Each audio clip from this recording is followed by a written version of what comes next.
Yesu ariko arakora ibitangaza mu isi, ariko arabikora no mu ishengero rya Hope Church. Impumyi zirahumuka, ibifamatu birumva, abatabona barabona, abatavyara baravyara. Nawe urashaka kuronka igitangaza cyawe no munsi? Kwirikirana ikiganiro ivyo Yesu akora mushikirizwa n'ishengero rya Hope Church.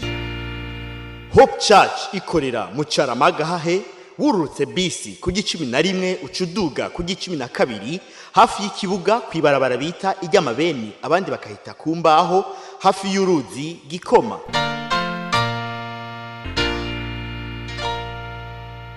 Kaze kuri uyu munsi mwiza, umunsi Imana yaduteguriye, umunsi udasanzwe, umunsi wa gatandatu wa nyuma w'uku kwezi kwa gatandatu. Turagwaye kaze muri kumwe na Pasteur Jackson Nkeshimana wo mu ishengero rya Hope Church. Turagwaye kaze rero kugira ngo ubane natwe muri iki kiganiro ivyo Yesu akora. Uyu mwanya rero tuguhe umwanya wo kugira ngo ukurikirane ubutumwa bwiza twavuze hari mu ishengero rya Hope Church. Inyuma y'ubutumwa bwiza turaza guhakanya rero kugira ngo ukurikirane intayi z'ivyo Yesu ariko arakora. Ariko kandi turaza gusengera, ntuve hafi radio yawe kugira ngo ntuhavutakaza amahirwe yo gusengerwa. Ego turaza gusengera kugira ngo nawe Yesu akwishure. Turaza guhinaye zabo Yesu ariko agirira neza, kandi nawe ahava kugirira neza kuko nawe wararemwe nk'abandi. Ego nta mpamvu nimwe utuma uguma muri ivyo bibazo. Yesu aragukunda kandi arakwifuriza ivyiza. Niyo mpamvu no munsi yakugiriye neza ukaba wumvirije iyi radio. Ego uyu mwanya rero akaba ari umwanya mwiza uko twumva ubutumwa bwiza twavugiye mu ishengero rya Hope Church. urashaka kwama ukurikirana ubutumwa bwiza bwa Pasteur Jackson Nkeshimana ku telefone yawe? Ja kuri YouTube wandike Pasteur Jackson Nkeshimana, urasanga ko ubutumwa hamwe n'ubwo yavuze kera. Ntibibagire kugira subscribe canke sabone, wibuke kubusangiza n'abandi. Atafata afunga umwe muri bo, atawabwira ati subira inyuma mugende mugabo mubanze muzane wa mutonya wiwanyu, menye ko mutarabatasi muje gutata igihugu. Rumingene yabahindutse, mugabo ntabwo yabahindutse ku mutima mubi, yagomba babone na mutonya wiwe, yagomba babone bose. Haleluya. Baca baragenda, mbere atabwira abakozi ati mubahinja n'amafaranga batanze mushire muri iyo mifuko yabo babitahana. Bageze mu nzira basanga y'amafaranga, yo batashobabwira ati twahuye n'uwo mugabo yatujagaguye, ati kandi yasigaranye n'umwe muri twebwe, kandi yavuze ngo nitutazana Benyamini tuzoca dufatwa nk'abatasi b'igihugu. Ati ni finale. Sararahira ati nta gahungu kanje ndaguha, nibishoboka ka Yosefu karapfuye naka ndagatange birabasha. Hariya ikanani inzara, Imana igomba irungereza inzara kugira ngo ivyo yasezeraniye Yosefu bibe nkuko yabivuze.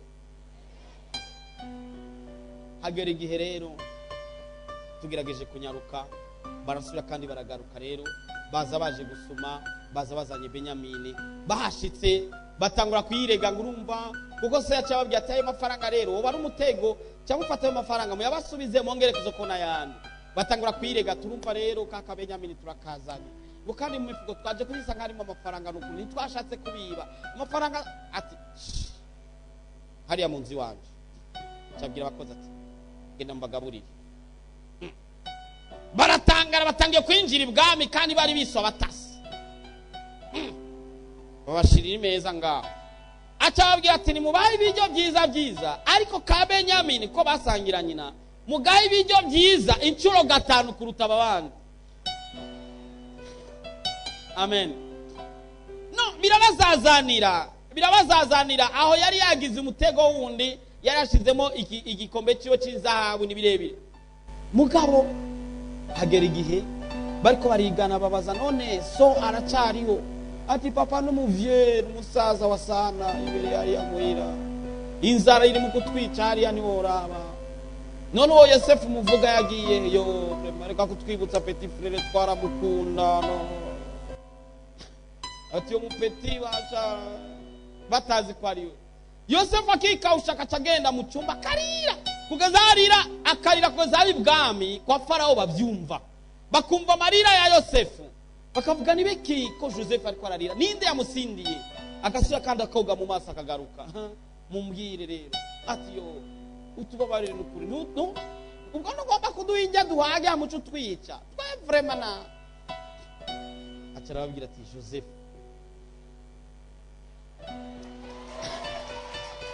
haleluya ati Joseph nguyu ari imbere yanyu mwarimvye ikinogo mu mutayo muzi ngo murahejeje ariko Imana ari musezeraniye mwamugurishije muzi ngo mugize nabi ariko Imana ari musezeraniye. Pastor Jackson urasoma ijambo reka tusome. Haleluya. Itanguriro 45 ku murongo wa 5 turasoma mu izina rya Yesu. None ntimubabare ngo mwirakire kuko mwanguze ngashorwa ino, kuko Imana ariyo yatumye mbitangira ngo mbe kirokora.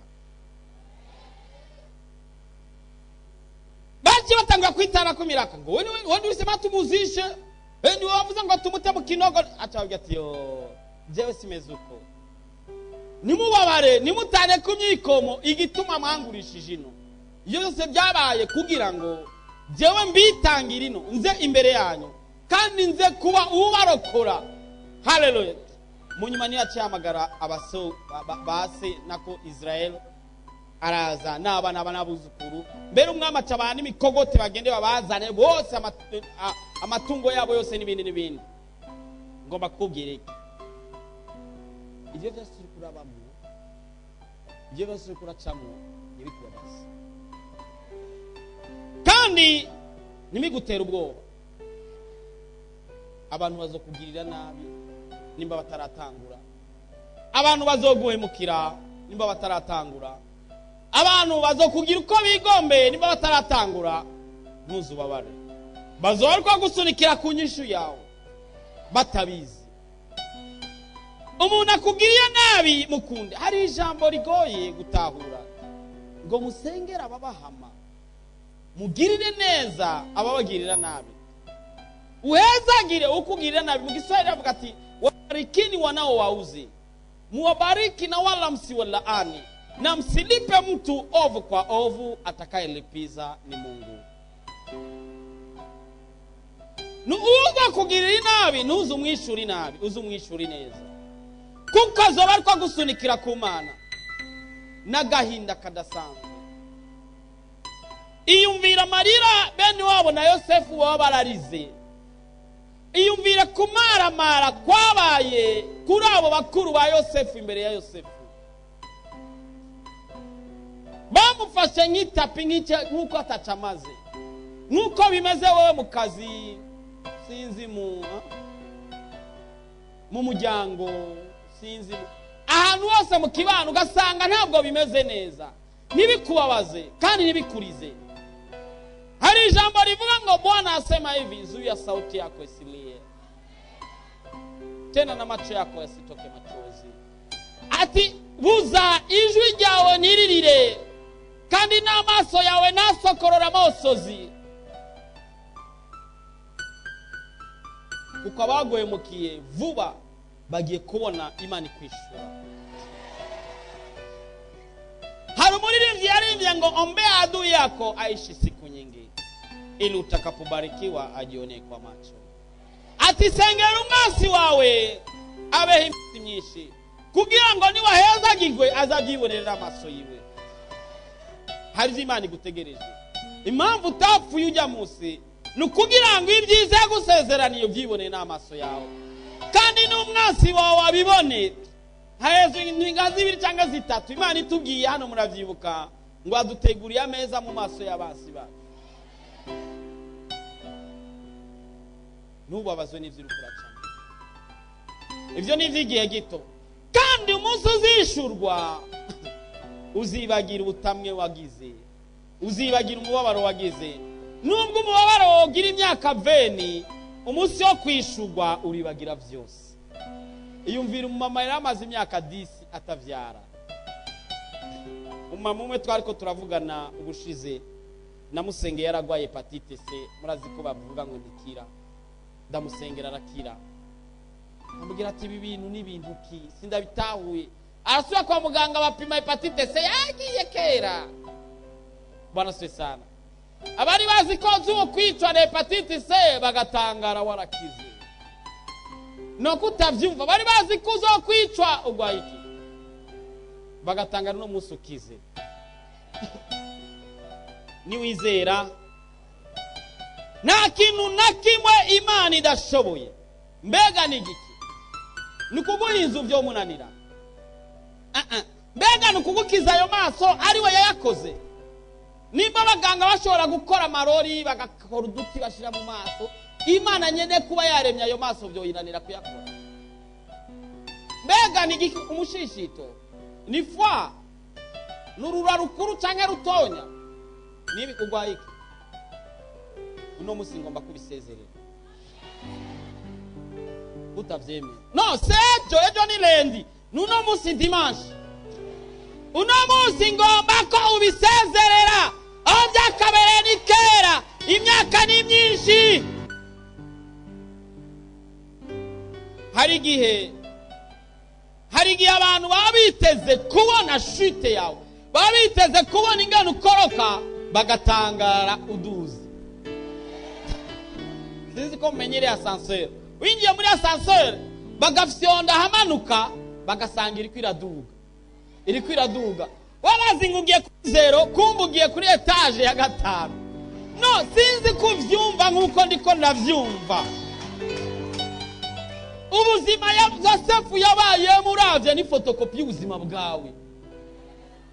Ntabwo baguhemukiye none. Ntabwo bagufashe nabi none. Ntabwo byagenze ukuna kuriya. Ariko urukiza rwawe n'uno munsi kuri 0 tariki z'uno munsi. Walokudharau siku moja watakusalimia kwa heshima.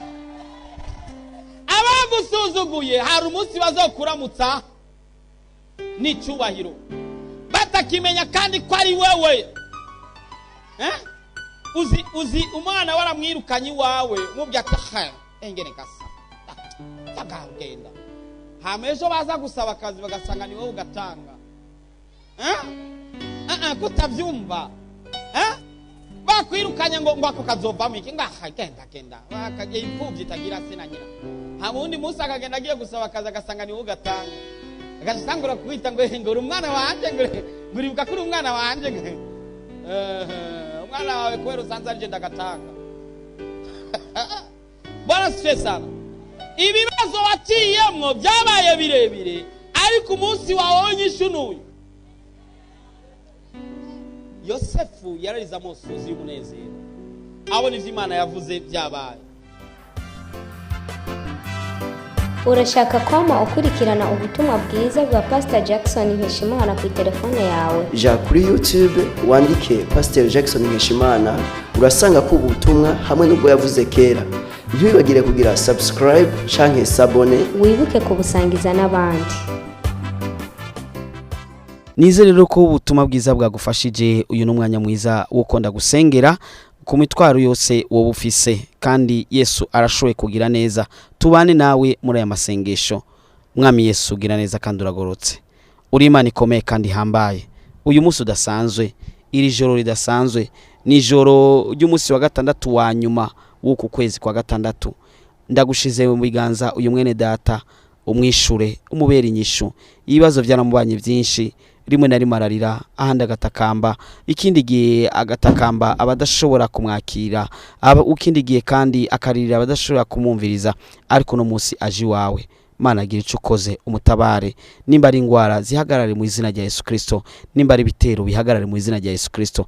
Ndabikankamiye mu izina rya Yesu Kristo. Ndakankamiye ikintu cyose kitavuye iwawe kuri uyu mwene data, maze Mana bibe byiza guhera no munsi. Mana bibe bishasha mu buzima bwiwe, abe mu nyishu yiwe. Ndizeye Kristo ko byumvise kandi ko bikoze. Ni mu izina ryawe gera Yesu Kristo mu mucunguzi wacu. Amen. Nshuti mukunzi, Imana iguhezagire, wizere ko Yesu akugiriye neza kandi kwa kwishuye nkuko yamayishura n'abandi. Ego uyu mwanya rero n'umwanya mwiza ruko tugira tubahe umwanya wo gukurikirana intahe z'ivyo Yesu ariko arakora mu shengo rya Hope Church. Ariko abikorera abantu benshi cyane, nawe arashobora kugirira neza. Yesu yo kugirira neza nawe ugashika ngaho kuri Hope Church. eka nawe Yesu yokugirira neza kandi akakugirira nkuko ariko agirira abandi. Reka ndaguhe zimwe mu ntahe si zose nza kukumvisha, ariko nza guha zimwe mu ntahe z'ivyo Yesu ariko arakora. Uraza gutangazwa n'ingene Yesu ariko arishura imitwaro imeze nk'iyo gwawe, yindi mitonya kuri iyo gwawe, n'iyindi ugasanga ari myinshi kuri iyo gwawe. Kaze rero wumvirize zino ntahe. Urashaka kwama ukurikirana ubutumwa bwiza bwa Pastor Jackson Nkeshimana ku telefone yawe? Ja kuri YouTube wandike Pasteur Jackson Nkeshimana, urasanga ko ubutumwa hamwe n'ubwo yavuze kera.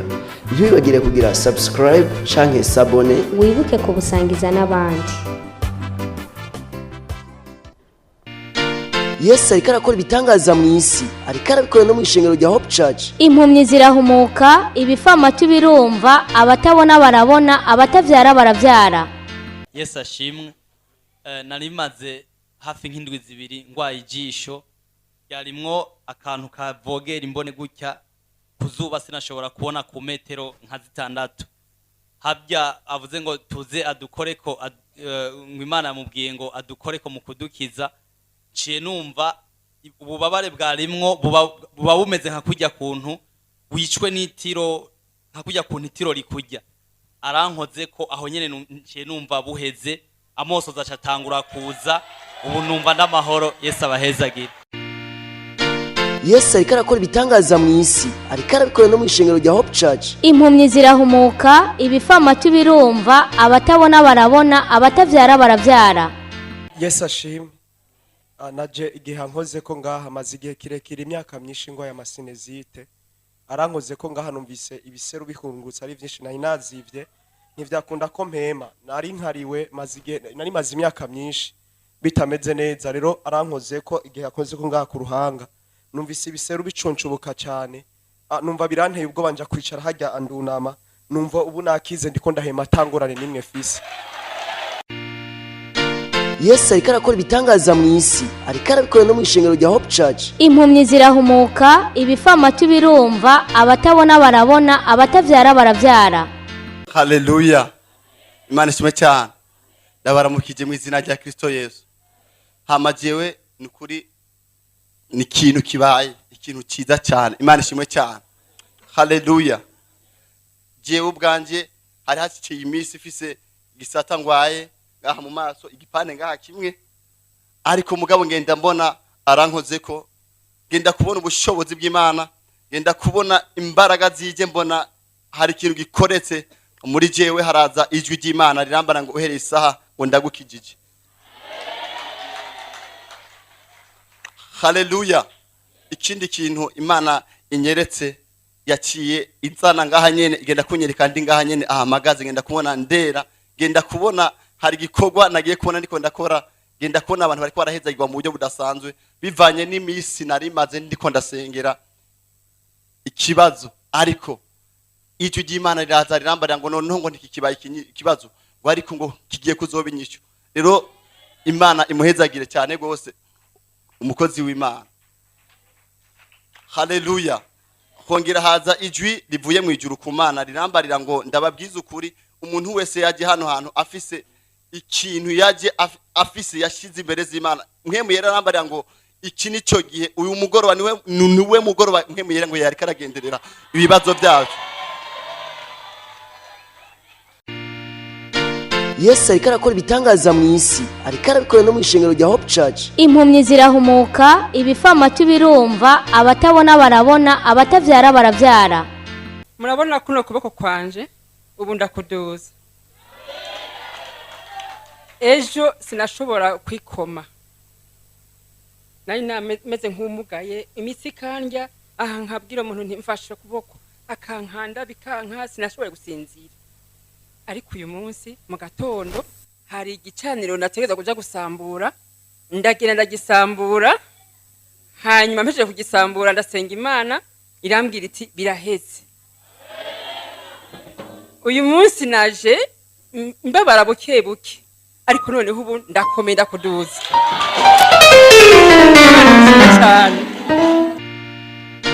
Yesu ariko arakora ibitangaza mu isi, ariko arabikora no mu ishengero rya Hope Church. Impumyi zirahumuka, ibifamatu birumva, abatabona barabona, abatavyara baravyara. Yesu nashimwe cyane. Jewe nari singorane yuko hageze ko dusenga muhira iminsi yose umumama w'umuhira mpamagaye ati ngo dusenge. Igihe cyose naca numva umutwe umenetse nkumva ikizunguzungu. Naho nabanje gusenga ngaha ngiye kwicara naguma numva umutwe umeneka ibizunguzungu.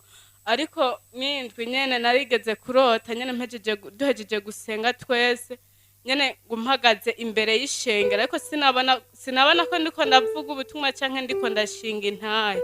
Ivyo ntavyo narinzi ariko naje ngaho umutwe uri kurameneka cyane mpagurutse hajya yuko biranka ko mpaguruka ngeze ngaha Pasteur arankora ko numva umutwe wose uraheze numva n'amaso yari karanda byose bihagariye ariko je sinarinzi ko no hagarara imbere y'ishengero nk'uku ngo mvugire imbere ya mikroshima n'ubwa mbere shimye ariko murumva ko izo nzozi narose zishitse Imana ishimwe. Yesu ariko arakora ibitangaza mu isi, ariko arabikora no mu ishengero rya Hope Church. Impumyi zirahumuka, ibifamatu birumva, abatabona barabona, abatavyara baravyara. Yesu ahabwe icubahiro. Nijoro sinomenya ko nagize akantu kumuba ingaha mu magage. Ndavyuka nk'uma saa 8 nijoro numva umuba ngaha. Alafu naguma numva indotombi nagize indotombi igihe numva ku kantu ko kariko karanyanga. Nafashe n'urugendo ndagenda muri interdit meze nabi cyane, naduze meze nabi cyane. Mugabe igihe dusenze ntivyakunda ko miramate. Nubu ndumva gasonga kari kwambara ariko ko niko numva evolution cyo kimono na karengene byari bimeze nizera ko nakiri gitangaza canje cyo gukira Yesu abwe cubaye. Amen amen. Urosha kumira mate mira turaba. Amen amen. Yesu ariko arakora ibitangaza mu isi, ariko arabikora no mu ishengero rya Hope Church. Impumyi zirahumuka, ibifamatu birumva, abatabona barabona, abatavyara baravyara. Urashaka kwama ukurikirana ubutumwa bwiza bwa Pastor Jackson Nkeshimana ku telefone yawe? Ja kuri YouTube wandike Pasteur Jackson Nkeshimana, urasanga ko ubutumwa hamwe n'ubwo yavuze kera. Ntibibagire kugira subscribe canke s'abone, wibuke kubusangiza n'abandi.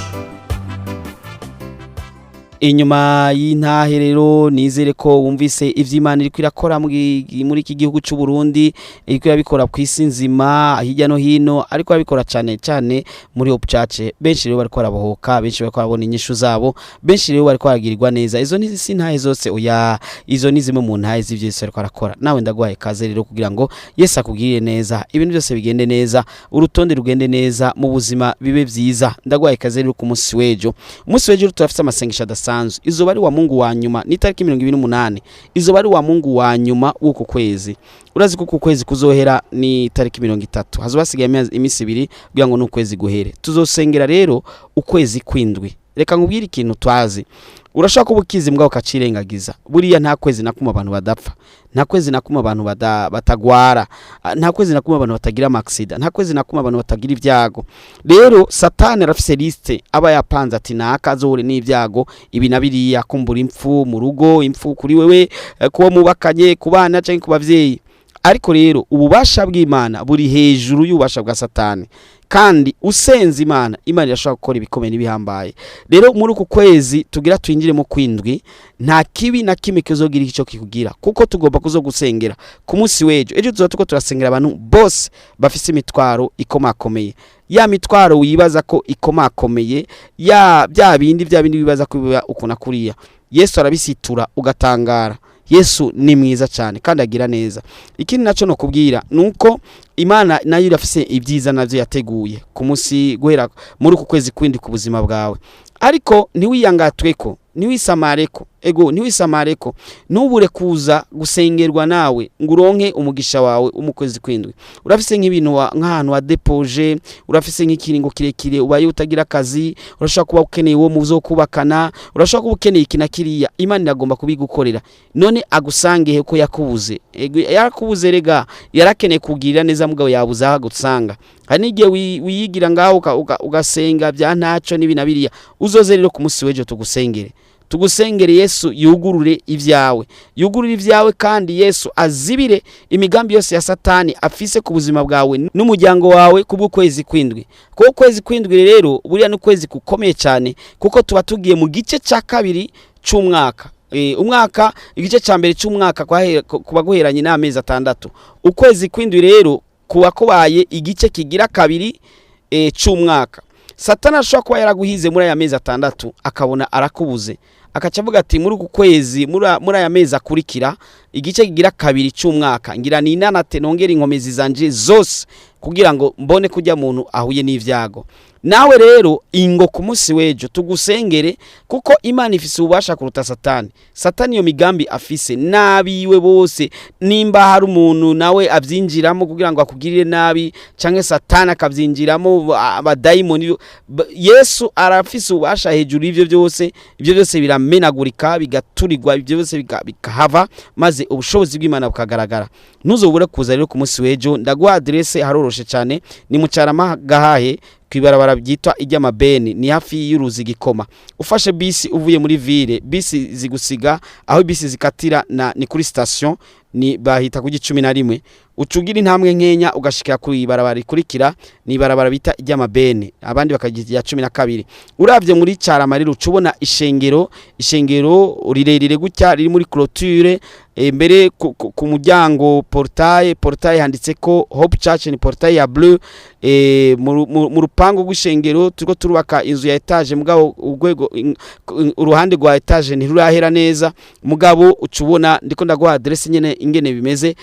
Kuri portail yanditse Hope Church, ucubona niyo nzu iri kuri portail nyene ifatanye hafi na portail ya etage, ni inzu ya etage mugabo hasi niho hamaze guhera, hejuru ni harahera neza, maze ucubona urusengero rurerure kandi ruri muri clôture. Ndaguhaye kaze rero ku munsi wejo, ntuzobure kuza, ntihagoye. Urashobora gufata moto, urashobora gufata taxi, urashobora gufata bajaji, urashobora gufata ikinga, izo zose abo bose atari watanguye nkejo, abo bose barahazi. Wabwiye ati njana mu Carama-Gahahe kwibarabara bita iry'amabeni riri hafi y'uruzi Gikoma, baca bahakuzana, ntihagoye. Ushitse ucumubwiye ati ni ku rushengero rwa Hope Church, ubwo nyene baca bamenya ko ari kuri Hope Church. Benshi barahazi, hariho n'abahita ku Faraja, hariho n'abahita ngo ni kwa Jackson, bahita amazina, mugabo ni kuri Hope Church, hitwa kuri Hope Church. Turagwaye kaze rero kugira ngo nawe ku munsi wejo ugirigyo neza. Ikindi no kwibutsa no kubuntu, ego ni kubuntu, nta muntu dutuma ngo azana amavuta canke agura amavuta canke agura amazi canke atanga amazi canke ibyaduze byamanutse. Turakurambika ko ibiganza, Yesu agakora igitangaza, kandi ni kubuntu, kandi uritahira amahoro marembe Yesu yakugiriye neza. Rero ntugishe uwo mugisha wawe w'umunsi wejo kuko ntuzi impamvu wumvise radio no mwanya, wari kuba uri kurumviriza ibindi, ariko uyu mwanya kubona washize kuri uyu murongo sigihamana. Oya, nuko Imana igomba kwishura wa mutwaro wawe. Rero ntibirabidini, urashobora kuvuga ati none ko je nsenga mu bantu uzenya, ivyo Imana ntibiraba, ivyo by'amadini ivyo ngaha kwisi. Imana iraba umutima wawe gusa, uzoze Yesu akugirire neza. Ndagwaye kaze rero ku munsi wejo, urashobora kujuragirika, reka ndagwe nimero zo mu protocole, ni 68 ubusa 9 ubusa 8 ubusa 3 68 09 08 03 68 ubusa 9 ubusa 8 ubusa 3. Ndagwaye kaze kabisa, Yesu akugire neza, akwitwararike, akube hafi, akugwanirire, iri joro rikubera ijoro ryiza, uku kwezi kurangire neza, ukwindwi gutangura amahoro, ibintu byose bibe ku rutonde rwiza, maze byose Yesu abiroranye. Yesu aguhezagire. Murakoze cyane, ugira ijoro ryiza. Mwari kumwe na Pastor Jackson Nkeshimana wo mu ishengero rya Hope Church. Yesu ariko arakora ibitangaza mu isi, ariko arabikora no mu ishengero rya Hope Church. Impumyi zirahumuka, ibifamatu birumva, abatabona barabona, abatavyara baravyara. Mweje kumviriza ikiganiro ivyo Yesu akora mushikirizwa n'ishengero rya Hope Church. Hope Church ikorera mu Carama-Gahahe, wururutse bisi ku 11 ucuduga ku 12, hafi y'ikibuga kwibarabara bita iry'amabeni, abandi bakahita kumbaho hafi y'uruzi Gikoma. Woburusha, woburemerewe, wowe ufise ibibazo waburiye inyishu, wowe ugomba kwakira Yesu Kristo nk'umwami n'umukiza w'ubugingo bwawe, wowe ugomba kuvugana n'umukozi w'Imana Pasteur Jackson Nkeshimana, wowe mwandikira ubutumwa bugufi kuri 76 96 96 96 kugira ngo agusengere kandi agufashe mu buryo bw'impwemu. Yesu yavuze ngo nimuze kuri jewe mwese abananiwe n'abaremerewe ndabaruhura.